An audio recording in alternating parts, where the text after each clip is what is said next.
So one of the new additions to the Aubrey Marcus podcast that I'm really excited about is something that I'm calling AMP Books, because books are our way to stand on the shoulders of the giants who have come before us.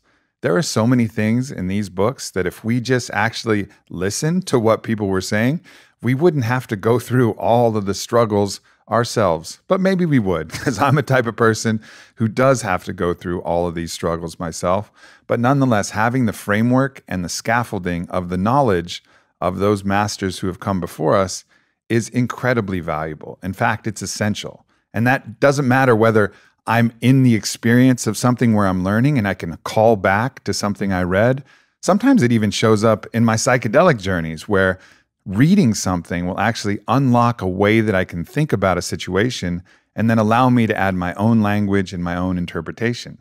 So many of the ideas that any of us express are ideas that have been expressed, sometimes for thousands of years.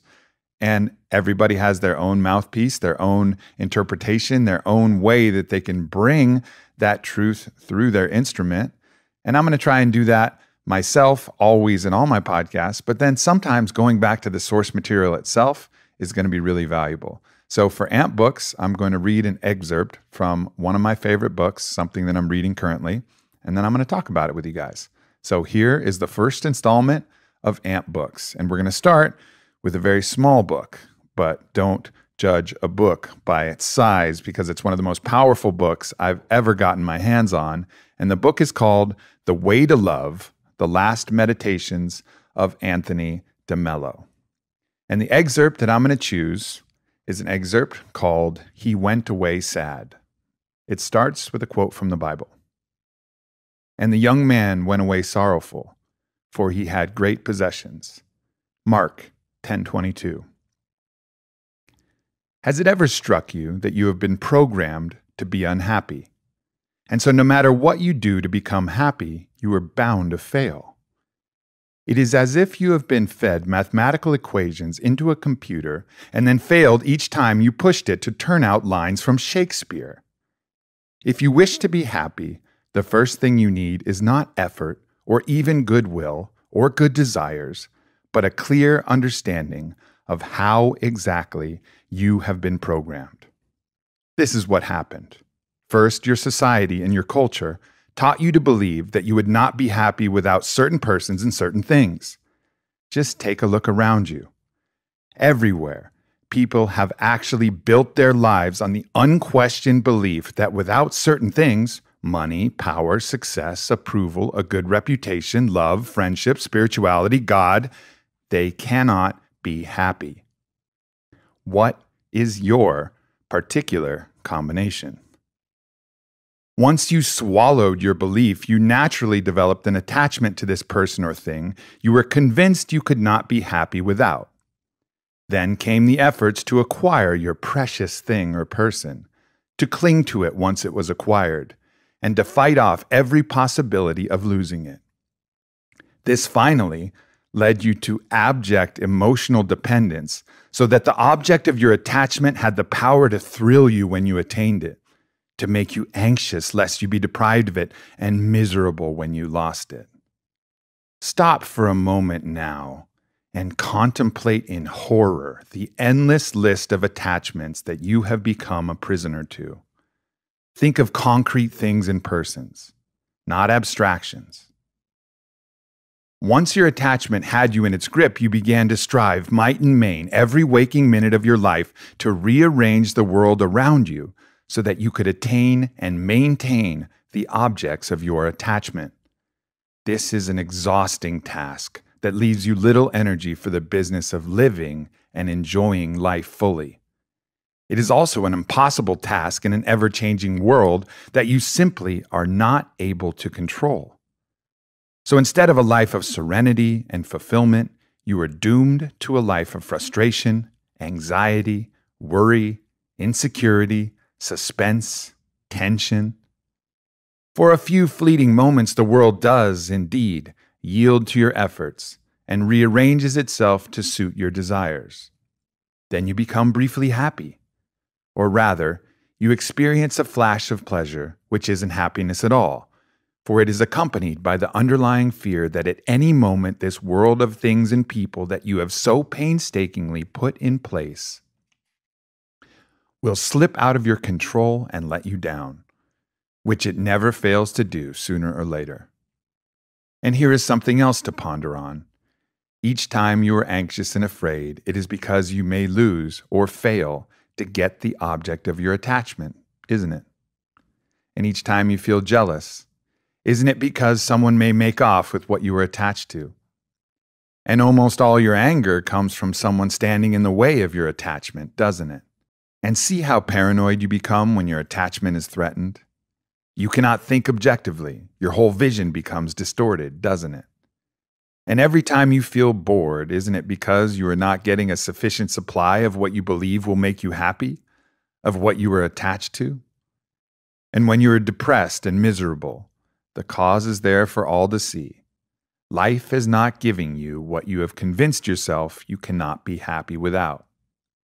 Almost every negative emotion you experience is the direct outcome of an attachment.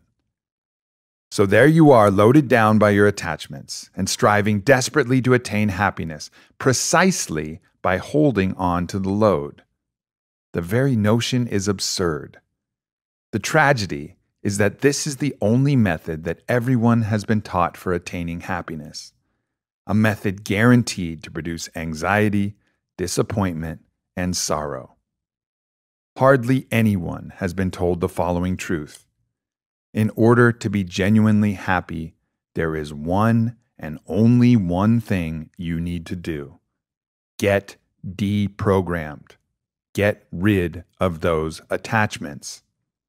When people stumble upon this self-evident truth, they become terrified at the thought of the pain involved in dropping their attachments.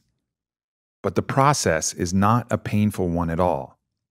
On the contrary, getting rid of attachments is a perfectly delightful task, if the instrument you use to rid yourself of them is not willpower or renunciation, but sight.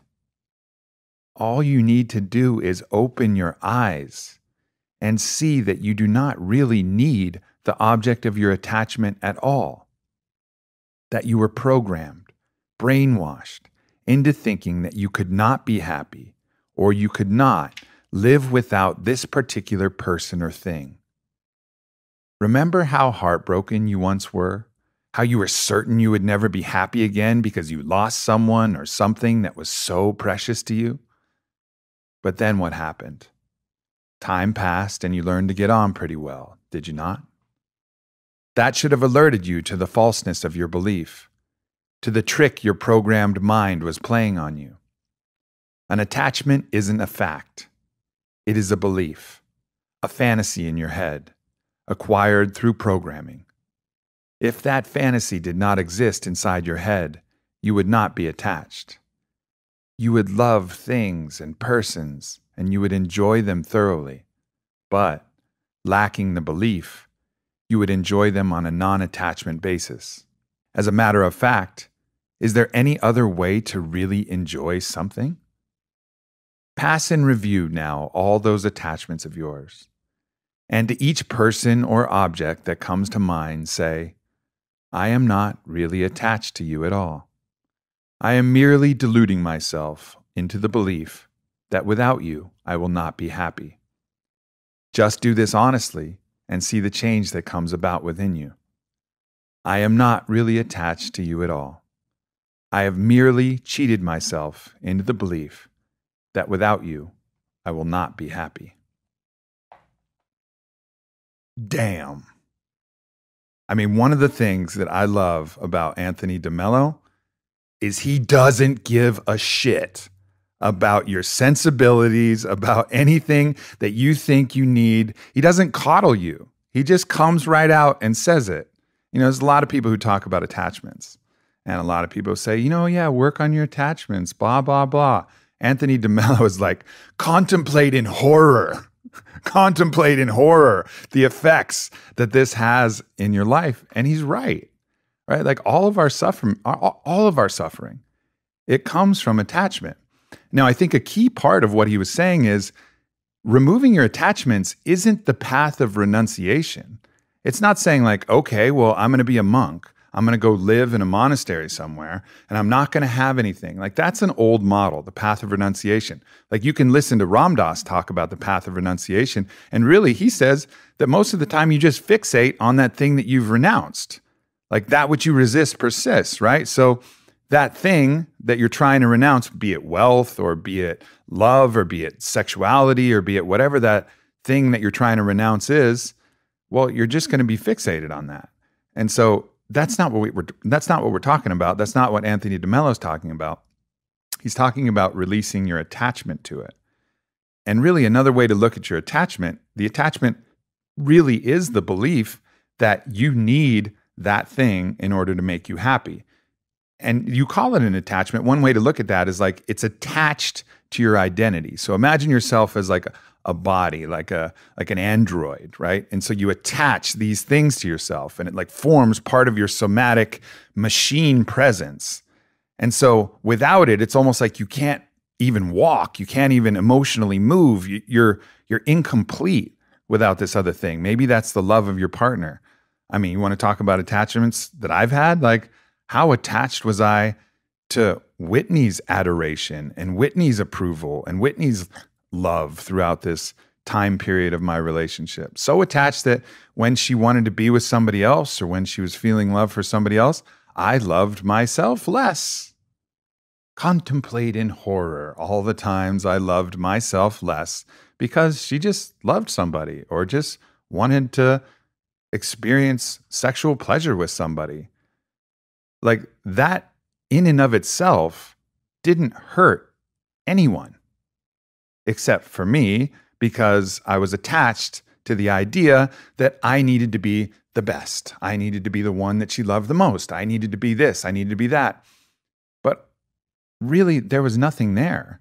And if you have sight, and that's why Anthony De Mello always talks about awareness and sight. If you have sight, that's just Whitney going about her life, loving and enjoying everything that she can in this existence, just like I want to do myself.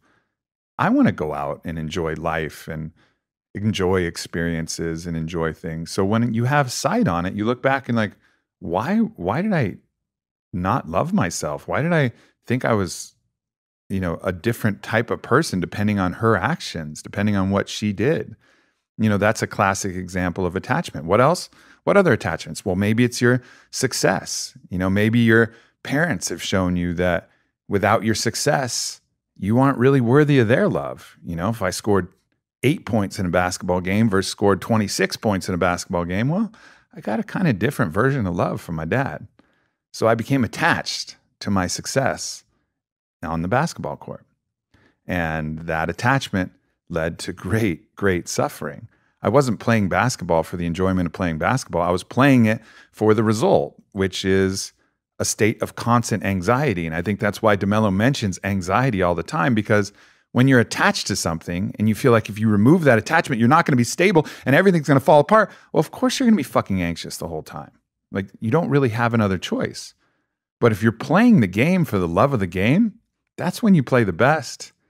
My mom was a professional tennis player, and it was always a joke that when someone serves, and for those of you who play tennis, when someone serves a serve to you, and that serve is out, and you just take the stroke to return the serve, you will just rip it. You will rip it and you will hit one of your best shots because it doesn't matter. You're just playing for the fun of it. And you're like, yeah, I'm going to go for that cross-court, down-the-line thing that I never would go for in the game because the game's too important.